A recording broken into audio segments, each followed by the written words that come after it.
வணக்கம். என்னுடைய பேர் பூமாராணி. நான் ஹீலராக இருக்கேன். நான் கவுன்சிலிங் கொடுக்குறேன். நான் டீச்சிங் பண்ணுறேன். குழந்தைகளுக்கான சிகிச்சை, படிப்பிற்கான சிகிச்சை பண்ணுறேன். வியாபாரம் மேலும் சிறப்பாக நடப்பதற்கு சிகிச்சை பண்ணுறேன்.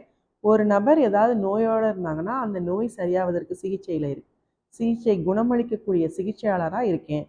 சிகிச்சைனா என்ன, ஹீலிங்னா என்ன அப்படின்னா, ஒருத்தர் மற்றவங்கள தொட வேண்டியதில்லை, நான் மற்றவங்களை தொட வேண்டியதில்லை, மருந்து மாத்திரையும் சாப்பிட வேண்டியதில்லை. இது எல்லாமே எனர்ஜி பேஸ்டான ஹீலிங். எனர்ஜினா என்ன? சந்தோஷங்கிறது ஒரு எனர்ஜி, வருத்தம் அப்படிங்கிறது ஒரு எனர்ஜி, கோபம் அப்படிங்கிறது ஒரு எனர்ஜி, பண வளமை அப்படிங்கிறது எனர்ஜி.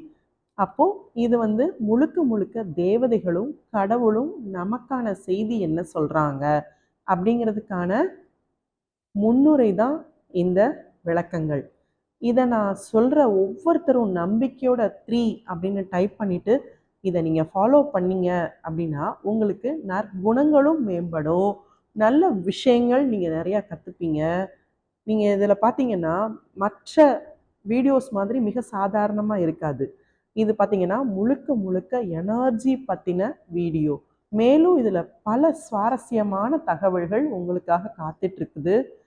எனர்ஜினா என்ன அப்படிங்கிறது ஆழமான விளக்கங்கள் இருக்குது. நீங்கள் யாராவது என்னை காண்டாக்ட் பண்ணணும்னு நினச்சிங்கன்னா இந்த நம்பரில், இந்த கீழே இருக்க நம்பரில் என்னை காண்டாக்ட் பண்ணிக்கலாம். வாட்ஸ்அப் மூலமாக காண்டாக்ட் பண்ணிக்கலாம். மேலும் பல பேர் பல ஆதரவு தந்திருக்கீங்க ஏற்கனவே போட்ட வீடியோவுக்கு. அதற்கு ரொம்ப ரொம்ப நன்றி. எல்லாருமே இதை நம்பிக்கையோடையும் ஆசையோடையும் பண்ணுங்க. கண்ணுக்கு தெரியாத ஒளி தேவதைகளும் கடவுளும் இருப்பது உறுதி, நிரூபணமான ஒன்று. கடகராசி நேயர்கள் அனைவருக்கும் மார்ச் மாதத்திற்கான ப்ரெடிக்ஷன் என்ன அப்படிங்கிறத பார்க்கலாம். கடவுளும் தேவதைகளும் நமக்கு என்ன செய்தி சொல்றாங்க அப்படிங்கிறத பார்க்கலாம். யாரெல்லாம் கடகராசி நேயர்கள் இருக்கீங்களோ அவங்க 3ன்னு டைப் பண்ணுங்க. ஏன் 3 சொல்றோம்? அது ரொம்ப பவர்ஃபுல்லான number. Love, light and power, அன்பு, அறிவு, ஆற்றல். நமக்கான செய்தி என்ன அப்படிங்கிறத பார்க்கலாமா? மார்ச் மாதம் எல்லாருமே தேர்வுக்காக தயாராகிட்டு இருப்பீங்க. தேர்வு எழுத போகிற அனைவருக்கும், மாணவ செல்வங்கள் அனைவருக்கும் என்னுடைய வாழ்த்துக்கள். கடகராசி நேயர்கள் எப்படி இருக்கணும் அப்படின்னா, be fluid, be like water flow around obstacles. நீங்கள் எப்படி இருக்கணும் அப்படின்னா நமக்கு நிறைய தடைகள் வந்தாலும் அதுக்கு மேலே விலகி போய்கிட்டே இருக்கணும். பி லைக் வாட்டர் அப்படின்னு சொல்கிறாங்க. தண்ணி போல் இருக்கணும்.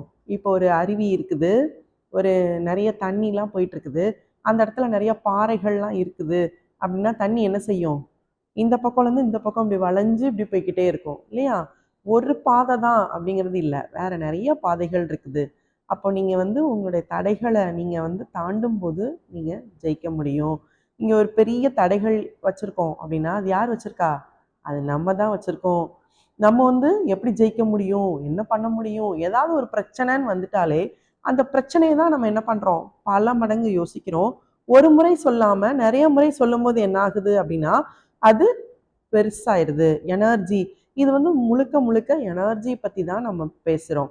கண்ணுக்கு தெரியாத ஒளி தேவதைகளும் கடவுள்களும் நமக்கான செய்தி என்ன சொல்கிறாங்க அப்படின்னா, நம்ம என்ன பண்ணணும்? நம்ம தடைகளை தாண்டி நம்ம ஜெயிக்கணும். தடைகள் அப்படின்னா நமக்கு அகத்தடைகளும் இருக்குது.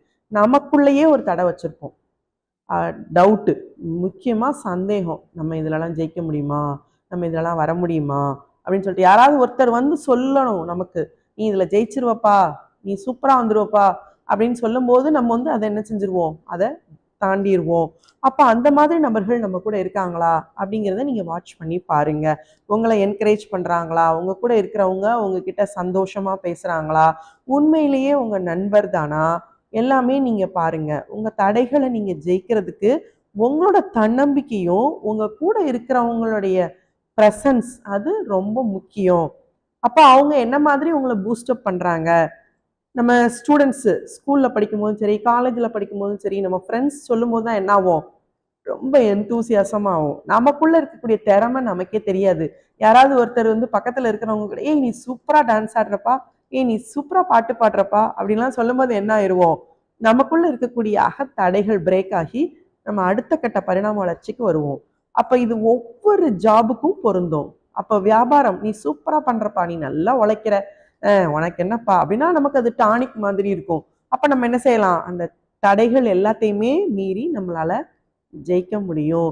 எப்போதுமே வந்து வளைஞ்சு நெளிஞ்சு கொடுக்கக்கூடிய தன்மை இருக்கணும். அப்படின்னா இப்படி வாட்டர் தண்ணியை மேலேருந்து கீழே ஊத்துறோம், இந்த இடத்துல ஒரு கல் மாதிரி இருக்குது, இல்லை போற பாதையில கல் மாதிரி இருக்குன்னா என்ன செய்யும், அது விலகி விலகி போய் புது பாதை உருவாக்கும்.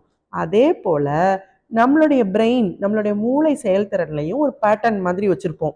இதை செஞ்சா இதை செய்யணும், இதை செஞ்சா இது நடக்கும் அப்படின்னு சொல்லிட்டு ஒரு பேட்டர்ன் மாதிரி வச்சிருப்போம். அது எப்போ மாறும், நம்ம நல்ல புது விஷயங்கள் எல்லாம் ஏற்றுக்கொள்ளும் போது தான் அந்த பேட்டர்ன்லாம் மாறும். அப்போ அதுக்கான வழி வகுக்கும். அந்த பாதை நிறையா, இப்போ ஒரு ஊருக்கு போகிறோம் அப்படின்னா இந்த பாதை வழியாக மட்டும்தான் போக முடியாது, அதுக்கு 4 பாதை இருக்கும். அதை மாதிரி போய் ரீச் பண்ணலாம். அதே போல தான் ஒரு பிரச்சனை இருக்குது, இல்லாட்டி ஒரு தடை இருக்குது அப்படின்னா அதை விளக்கிட்டோம்னா நமக்கான வெற்றி அங்கே காத்துக்கிட்டு இருக்கு. நம்ம பல பாதையில் போய் அங்கே போய் என்ன செய்ய முடியும், ரீச் பண்ண முடியும். ஸோ அப்டக்கிள்ஸ், தடைகள் எல்லாமே வாழ்க்கையில் ஒரு சின்ன பகுதி தான். உங்களால் நிச்சயமாக ஜெயிக்க முடியும். எல்லா விஷயத்துலையும் நீங்கள் ஜெயிக்க முடியும். வாழ்க்கையில் ஜெயிக்கிறது, வெற்றி அப்படின்னாவே என்ன அர்த்தம் அப்படின்னா, ஒரு விஷயம் நமக்கு நடந்திருக்குது அப்படின்னா அந்த விஷயத்துக்கு திரும்ப திரும்ப சக்தி கொடுக்காம அதுலேருந்து விலகி பாசிட்டிவாக நீங்கள் நினைக்கும் போதே நீங்கள் சக்ஸஸ் ஆயிடுறீங்க. இதுதான் சக்ஸஸ். பாசிட்டிவாக 50 மார்க் எடுக்கிறவங்க 80 மார்க் எடுக்கிறீங்கன்னா அது சக்ஸஸ். ஒரு வியாபாரி வந்து 5 லட்சம் சம்பாதிக்கிறாங்க அப்படின்னா அடுத்த கட்ட பரிணாம வளர்ச்சிக்கு என்ன மாதிரி செஞ்சால் கஸ்டமர்ஸை ஈர்க்க முடியும் அப்படின்னு நினைக்கிறது தான் வெற்றி. தேர்வு எழுதுகிற அனைவருக்கும் என்னுடைய வாழ்த்துக்கள். யாரெல்லாம் இதை பார்க்குறீங்களோ கடகராசி நேயர்கள் நம்பர் 3 அப்படின்னு டைப் பண்ணுங்க. தேங்க்யூ.